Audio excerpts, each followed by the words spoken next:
Mana men basharasi yo'qmayapti menga. Mana buni bir oy bo'ldi kiyganim, yetadi shuncha kiyganim. Yangi tapchika. O, razmerim ekan. Bo'ldi, bu meniki. Remontingiz tugagan bo'lsa, yig'ishtirib qo'ymaysizlarmi men bu qumni? Qo'shni remontingiz tugadi, bu qum ortib qoldimi? Ha, ortib qoldi. Anas qarang, qum olib keldim. Zebo, biz domda turamiz. Naqdi balkonni bir chekkasiga to'kib qo'yamiz, turadi. Yur qizim, senga kiyim olib beraman. Hozir настроением yo'q, keyingi safar boraman, o'zingizlar keturinglar. Zebo, kasalsanda, sog'lom bo'lganingda kiyim magazinga borardim, kiyim olib bergani. Ketdik, men soppa solman. Bunaqa imkoniyat xalqdan bo'lmaydi, bitta aytib qolganingizda oldirib oling. Mana ko'ryapsan, havo kundan kunga sovib ketyapti. Indinimni обязательно kiyinish kerak. Nimaga?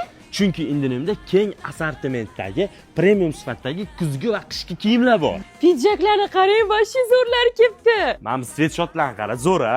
Men bilan menga rosa yoqdi, siz ularni oling, men bilan olaman. Mana bu doyka вообще yoqdi lekin. Biz hozir Qo'yliqdagi Komps filialidamiz, lekin boshqa filiallarga borib ham olsang bo'ladi. Uf, yeyishga olmadan boshqa hech narsa yo'q ekan. Olmani po'chog'i.